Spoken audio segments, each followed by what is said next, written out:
this next concept that we're going to apply to game theory is something we discussed before when we talked about that demand schedule. Is going to be a Nash equilibrium.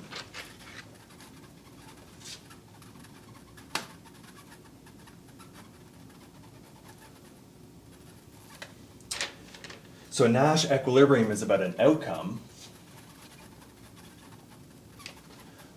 in which each firm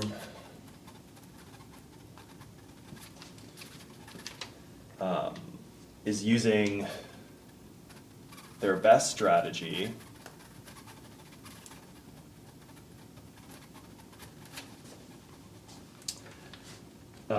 they can, given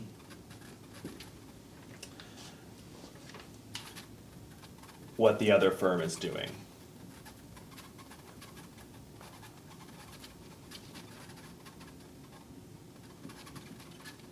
So the key here is that they have no incentive to change their strategies. So delta for change strategies, even knowing what the other firm is doing.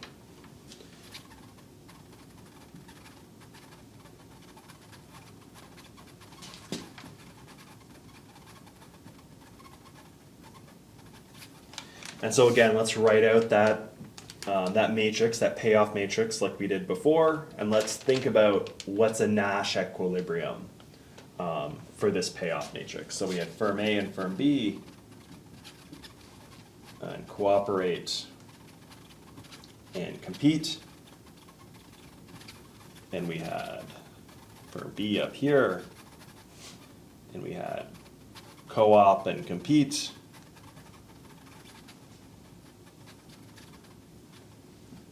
So we had 4 different combinations of outcomes. So 20, 20,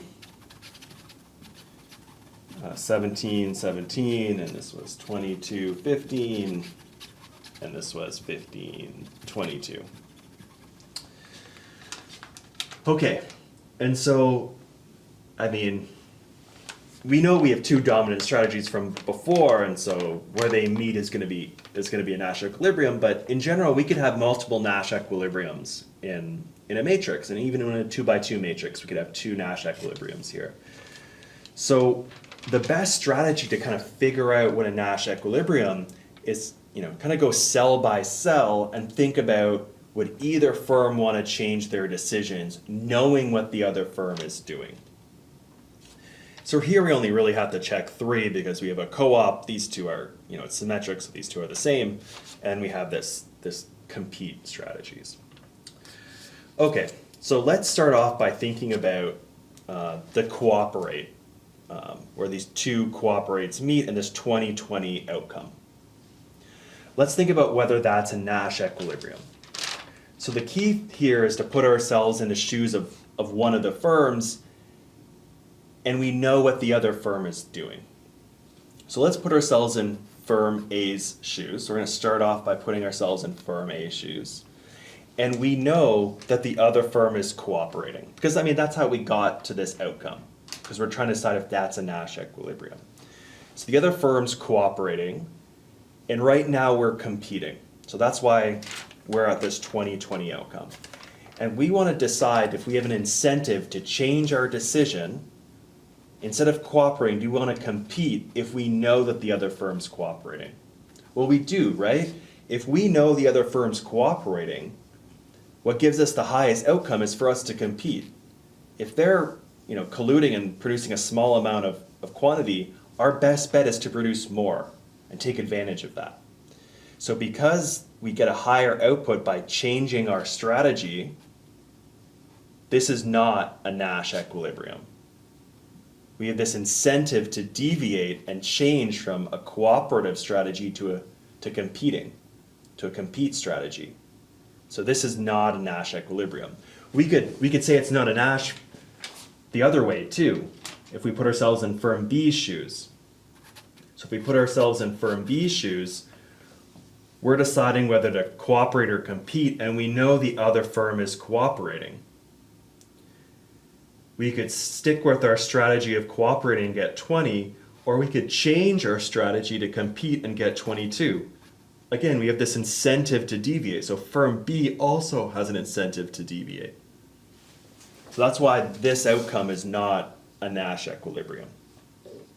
So now let's put ourselves, let's put ourselves back in firm A's shoes and think about whether this is going to be a Nash equilibrium. So now we're firm A, so we know firm B is playing compete now, because that's how we got to this outcome, and we're checking whether this outcome is a Nash equilibrium.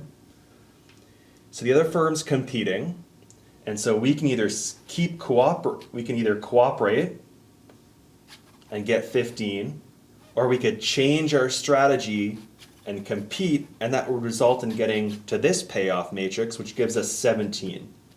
Well, 17's bigger than 15. So we wouldn't want to keep the strategy of cooperating if we know the other firm's competing. We want to deviate our strategy to compete. So that means this can't be a Nash equilibrium.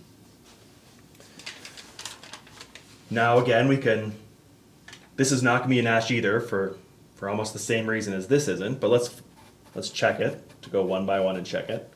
So now let's put ourselves in firm B's shoes. Right now we're playing cooperate. We know firm A is competing. We can either stick to our strategy of cooperating and get 15. Remember, this second number is firm B's payoff. We can either keep cooperating and get 15, or we can change our strategy and get 17. We can deviate from our strategy. Well, 17 again is bigger than 15, so same logic as we just talked about here.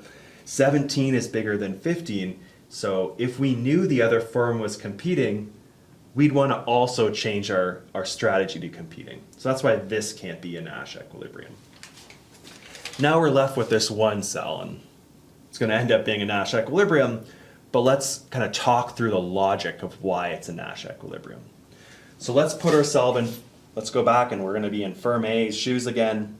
We know that firm B is competing, right? That's how we got to this outcome here.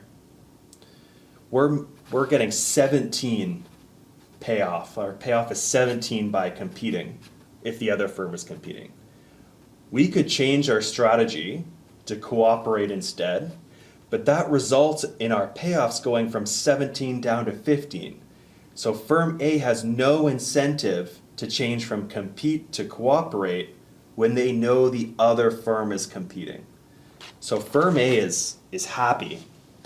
If they knew the other firm is competing and they were already competing, they have no incentive to change their strategy. So they're happy. Now we've got to make sure that firm B doesn't have an incentive to change their strategy. I mean, it's symmetric, so it's going to be the same idea here, but we should just make sure and check it. We should check it and make sure, I should say. All right, so now we're firm B. We know that firm A is competing, because that's how we got to this outcome here. And if we're competing, we get 17 from competing. Now, if we wanted to change our strategy to cooperate, our payoffs would go down from 17 to 15. So we don't want to change our strategy from compete to cooperate when we know the other firm is competing. And so we wouldn't have any incentive to deviate either. And so that's why this 17-17 is going to be a Nash equilibrium. Even knowing the other firm's strategy, neither firm has an incentive to change their own strategy. They're getting the highest payoffs they can, knowing what the other person's doing. So that's why this is a Nash equilibrium. Like I said, we could have multiple Nash equilibriums in even a 2x2 matrix. The key is to go by to each one and check whether any firm has an incentive to change their strategy, knowing what the other firms are doing.